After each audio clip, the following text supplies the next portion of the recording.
بسم اللہ الرحمن الرحیم۔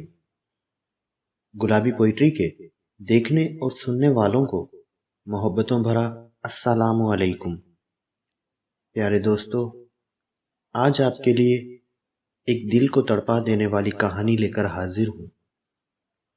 امید ہے یہ کہانی آپ کو بے حد پسند آئے گی۔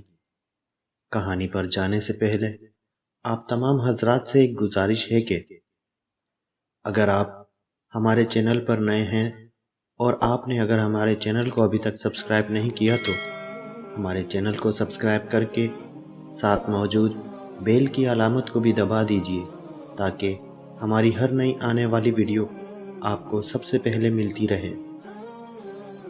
شوق سے کوئی طوائف نہیں بنتی، ایک خاتون کی سچی اور دل کو تڑپا دینے والی کہانی۔ میں نے محبت کی شادی کی۔ محبت کی شادی میں شادی سے پہلے محبت ختم ہو گئی اور محبت ختم ہونے کے بعد شادی بھی ختم ہو گئی، مگر اس دوران میں اپنا بہت کچھ کھو چکی تھی۔ میں اپنے ماں باپ کی اکلوتی بیٹی تھی۔ میری محبت کی شادی کرنے پر میرے باپ نے خودکشی کر لی تھی اور میری ماں دماغی توازن کھو بیٹھی تھی۔ اپنا اتنا کچھ قربان کر کے جس انسان کو میں نے پایا تھا، آج میں اس کو بھی کھو بیٹھی تھی۔ میری شادی 2 سال رہی۔ اس دوران مجھے اللہ نے ایک خوبصورت سی بیٹی سے نوازا۔ اللہ کی وہ رحمت میرے لیے زحمت ثابت ہوئی اور بیٹی کی پیدائش کا سنتے ہی میرا شوہر مجھ سے ناراض ہو گیا اور اکثر گھر میں جھگڑا رہنے لگا۔ مجھے اب میرے رشتوں کی قدر ہونے لگی۔ مجھے اپنے ماں اور باپ کی یاد بھی آنے لگی، مگر افسوس کہ اب وقت گزر چکا تھا۔ مجھے شادی کے 2 سال بعد طلاق ہو گئی اور طلاق کے بعد میرے شوہر نے پلٹ کر کبھی میرا تو کیا میری بیٹی کا حال بھی نہ پوچھا کہ وہ تو اس کی اولاد بھی تھی اور گھر میں 10 دن کا بھی راشن موجود نہ تھا اور اوپر سے گھر بھی کرائے کا تھا۔ جلد مجھے جان کے لالے پڑ گئے اور میں کام ڈھونڈنے کے لیے نکل پڑی، مگر افسوس کہ مجھے کہیں بھی کوئی کام نہ مل سکا۔ لوگ میرے جسم اور خوبصورتی کے ہی بھوکے نکلے۔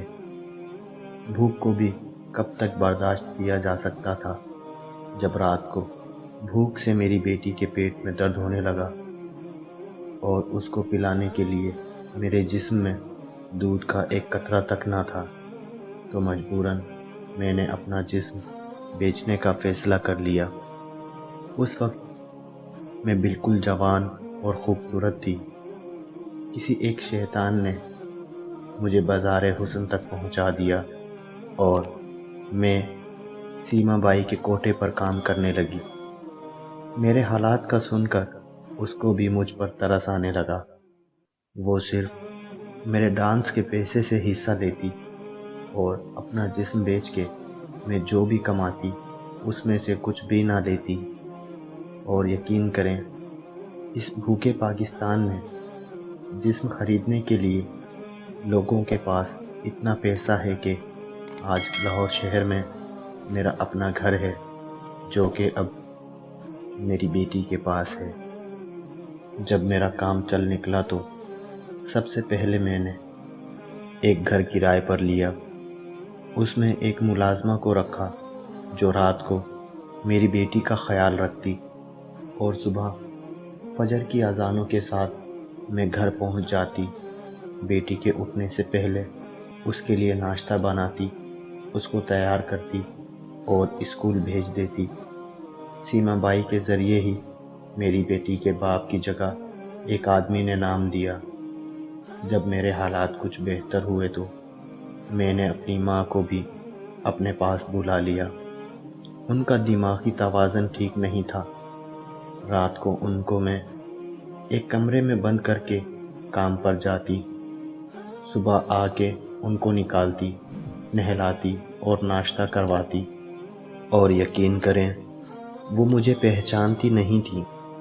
پھر بھی وہ مجھے میرے نام سے بلاتی تھی۔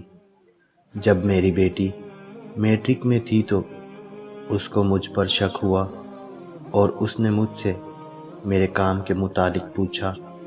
میں نے اپنی بائی سے بات کی اور اپنی بیٹی کو بتا دیا کہ میں میل میں کام کرتی ہوں۔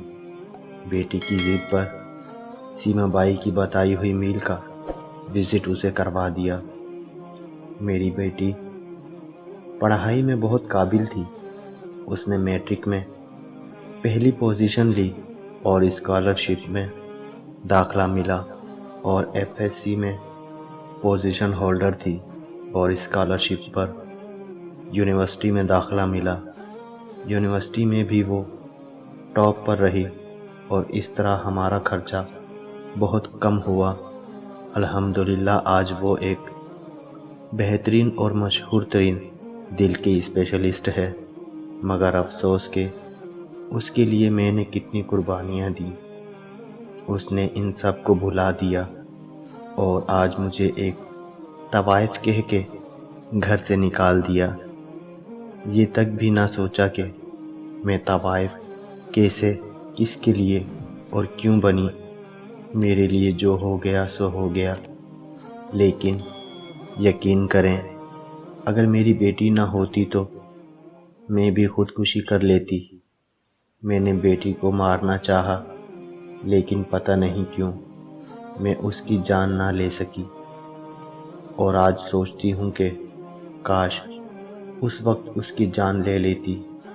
آج میری ماں مر چکی ہے اور میں اپنی ماں کو دیے گئے دکھ کی سزا کاٹ رہی ہوں، اور اللہ سے دعا گو ہوں کہ اللہ میری بیٹی کو کبھی کوئی سزا یا آزمائش نہ دے، آمین۔ عزیز دوستو، یہ کہانی آپ کو کیسی لگی؟ کمنٹس باکس میں اپنی رائے کا اظہار بھی ضرور کیجیے گا، اور جو لوگ ہمارے چینل پر نئے ہیں اور اگر انہوں نے ابھی تک ہمارے چینل کو سبسکرائب نہیں کیا تو جانے سے پہلے ہمارے چینل کو سبسکرائب کر کے ساتھ موجود بیل کی علامت کو بھی دبا دیجیے، تاکہ ہماری ہر نئی آنے والی ویڈیو آپ کو سب سے پہلے ملتی رہے۔ اسی کے ساتھ آپ کا دوست اجازت چاہتا ہے، پھر ملیں گے کسی نئی کہانی کے ساتھ۔ تب تک کے لیے اللہ ہم سب کا حامی و ناصر۔ اللہ حافظ۔ السلام علیکم۔